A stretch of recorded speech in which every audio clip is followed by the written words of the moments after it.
I'm Catherine Ross, and I'm here with Jim Cramer. We are joining you via Skype this morning to do our part for social distancing. Jim, what's top of mind for you this morning? Because I you've think we're had going to a still lot of practice social interviews. distancing.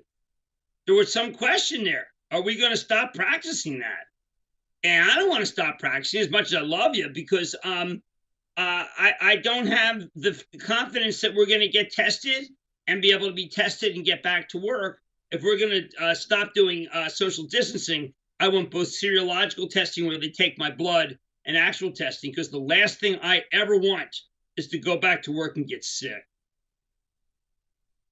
I completely agree with you. I think it's all of our duties right now to prevent anyone from getting sick because we don't know if we're carriers. And you're right about not having enough testing for now. No, And let's talk about let's talk about the economic impact right now, because the Democrats and Republicans are getting really close to this $2 trillion economic package. Is this going to be enough to keep the economy afloat?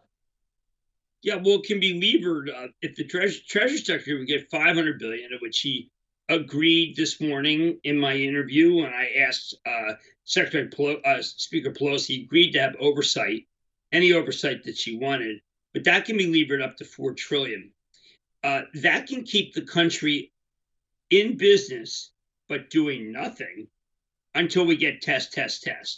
And we're not going to be able to be in a situation where there's going to be any demand until we're quarantining people over 70 who are most at risk, and testing the people who go back to work. And perhaps everybody has to go to work wearing a mask and wearing gloves, wearing goggles. I don't care. We need to get people back to work, but we can't have them back to work if they don't have the conviction that if they get tested, they will have to wait a ridiculous amount, or there are no tests. And until we get that, it's one of the things I think that has been totally misjudged here.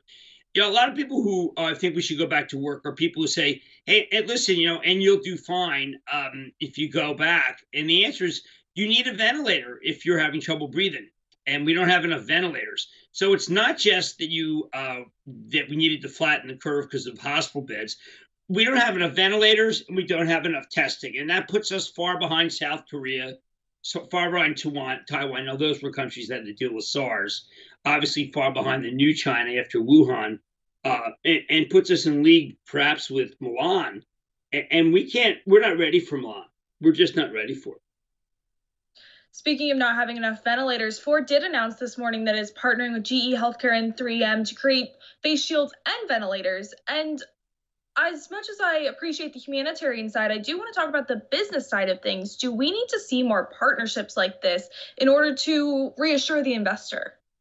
Well, we got Elon Musk making 1,000 ventilators yesterday, and obviously he can do more. I believe he'll do far more than Ford. I think that the ossification of some of these older companies is really a shame. The way that they were able to move in World War II is very different. I think the American people's confidence is going to come from paycheck and from money coming in. The ventilators will not provide what the American people want to be able to go to work. The testing will, because then if they're caught early in their test, they probably can go home, rest, and maybe even get one of these miracle drugs that people are talking about.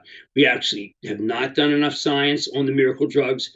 We don't know, but I absolutely am certain that if we get that bill passed, then there'll be 150 million people who will feel a heck of a lot better. Now, I want to save a lot of this for our Action Alerts Plus Daily Rundown show, which we will do right after this. But I do want to talk to you a little bit about your interview with Starbucks CEO Kevin Johnson this morning, because I think that what happened was remarkable to me watching as a journalist, because you asked him to pledge that he would not lay off people for 30 days. He kind of dodged that question, and you followed up, and he did give you an answer. And with that answer, is that what we need to hear from CEOs? Because as you said, people are getting sick of CEOs at this point, and they need to be reassured. Yeah, I mean, I was just coming back. ATT had taken the pledge. I want to see newcomers taking the pledge. I view the world as there's a big dichotomy. There's big business, which is about 15% of employment. And they tend to be situations where they've got enough money because they've been doing well. And then there's small to medium size, which is 85%. And for them, it's much harder. This came about because when I was going back and forth with Kevin this weekend, I said, on Friday he said that they were going to pay people whether they showed up or not, and he asked me what I was going to do with my restaurants, and I said, well, listen, they're shut down. And he goes, well, what are you going to do about the people who work there? And I said, okay, I'll make that same pledge that you do, but I need it to be it's unusual. Look, we're actually blessed. We made some money. Most of the restaurants on our blocks can't make that pledge, and Brooklyn is the epicenter of COVID in our country. I don't know how that happened, but it is. But he felt emboldened to do this, and I'm hoping that other CEOs with decent balance sheets can say the same thing, because you're going to have to lay people off pretty soon. You open your stores and nobody comes, you're going to have to lay people off. And in a lot of places, of course, the stores are already closed. And for them, there's no tomorrow, so it doesn't really matter. Let's take this from a larger leadership scale. What does the average person at this point need to hear from our leadership, from our government, that they're not just looking to bail out Wall Street? I mean, you do. That's what they need to hear. The reason why the market is up so much is because it's anticipating that Speaker Pelosi is going to be good to her word and we get a deal done. Oil just reversed. That's not good. Just oil is just playing just a very insidious role. There are signs that are good. Zoom's down 21, and that's important because Zoom is stay-at-home economy, and I've been featuring stay-at-home economy on Money. I do believe that if you see Zoom down, it's possible that other things could go up. I don't like the way the market trades. It trades in ridiculous increments. And what happens when it trades like that is that we lose people from the asset class again. They've got to try to figure out how to make it so that the machines are not so fast.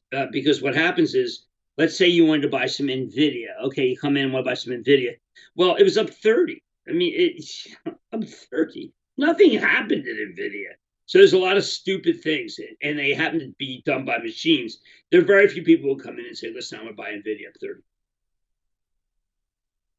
All right, Jim, thank you so much for joining us today. And of course, I really do want to just tell you how much I appreciate all the work that you've been doing and the fact that you're going into work and giving investors and everyday people all of this information, because you are working so hard behind the scenes. And I don't think that's acknowledged enough. I love the company. I like working with it. I like working with you and giving people everything they can get. The club is so important to me. I go home and I speak to, well, my wife is not with me. We're in quarantine. But I feel quarantine because it's social quarantine. Nobody's, hope that nobody's hurt. But I do feel that it's imperative to get people the information at a time when there's such volatility. So I'm happy, and thank you for pointing it out. And we'll go to our Action Words call. We've got some things that we got to talk about. Yes, we will. Okay, so guys, of course, I do want to remind everyone that Jim Cramer and I are taking all of your questions on Twitter. You can tweet at us at TheStreet or at by Catherine Ross. I am listening. I am watching. I want to answer your questions. And now we are heading over to our Action Alerts Plus Daily Rundown show over on actionalertsplus.com. You can come over and watch us there. I'm Catherine Ross, and we will see you tomorrow.